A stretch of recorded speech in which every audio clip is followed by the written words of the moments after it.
My name is Dahlia. I will say a few words about this place. It's called Hamam al-Pasha. Hamam is bathhouse. And the Pasha was the Turkish, the Ottoman ruler of this region. And about 150 years ago, there was a Pasha named Khalil, and he decided that it's time for Haifa to be recognized as a big city that it is. It was just a little village, and that he needs a true bath.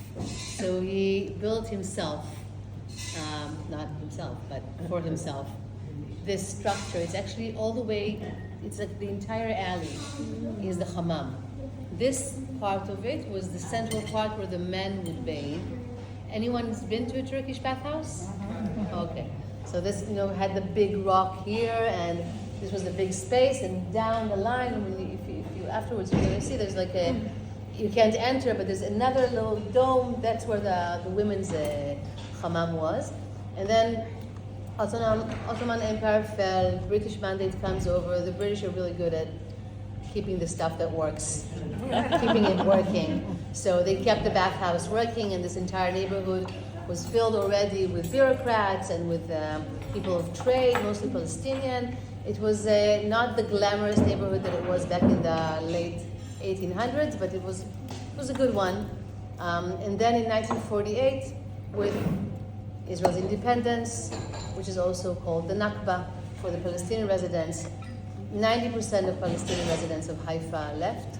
This entire area, this entire neighborhood was cleared, ran away, evacuated, the narrative part, but this home, the people whose home this was were not here anymore. This was never a private house, which is also very special. When we're talking about, memories of the Nakba, this was never anyone's private property. And instead of all people who left this neighborhood, new immigrants are coming. And by now, it's not only is it not glamorous, back in the late 1900s, you didn't have flowing water or sewage in the houses. In the 1950s, still many of the houses here didn't have those facilities. So they put immigrants mostly from North Africa in this neighborhood, and they see a bathhouse and they say, "Oh, a mikveh." So the women's part of the bathhouse became the mikveh, and as good Jews do, they put a wall here in between, and this part was the Rambam, Maimonides synagogue, and that part was Yehuda Levi synagogue for a few decades to come, because this is the center, this is the heart of the community. And as a bathhouse, it was also the heart of the community. Now it was a synagogue. In 1959, there were riots in the neighborhood. The same old story that we know so well from all of our countries of residence. A poor man with no future gets in a clash with a policeman. The policeman beat him up. Everybody feels that it's racial. It probably is racial as well. And there are demonstrations. The demonstrations become riots. People are badly hurt. And after this, after 3 days of fighting in the streets, there's an understanding that this neighborhood needs to go elsewhere. And a new neighborhood is built in Haifa, and within a decade and a half, nobody lives here anymore. And this still remains like a synagogue, but without a congregation. Some people do weddings and stuff, and then it's abandoned. And then it becomes a clubs area for Haifa. This whole area, I was in high school, I was underage. These are the places that they wouldn't let me go into when I was my junior and senior year. And I think about a decade ago, maybe 12 years ago, someone with really good hands goes into this space and starts and builds this gallery out of it.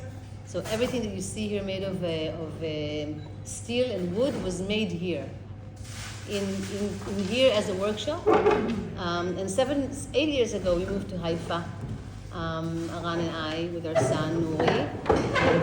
And this place was already starting to run as a restaurant, but it wasn't very successful. They were looking for someone to come and run the place. And Aran really wanted a place that would not be a restaurant, because he doesn't want to have a restaurant. He wants to have a place that we can just host. It's a home where people come to and can celebrate and can, and feel at home for a little while, and the majestic of this place. And so this is what Alan's been doing, and I've been doing also as his wife. And I'm a rabbi. I've been bringing here different activities that have to do more with spirit, with community, with connecting people across cultural borders. We've done a few weddings here, a few bar mitzvahs,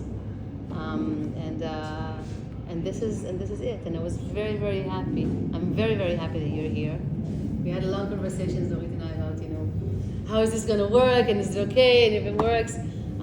Very, very happy that you're here in Israel at all, in Israel, Palestine, that you're making this journey, and very, very happy to have you here. Thank you.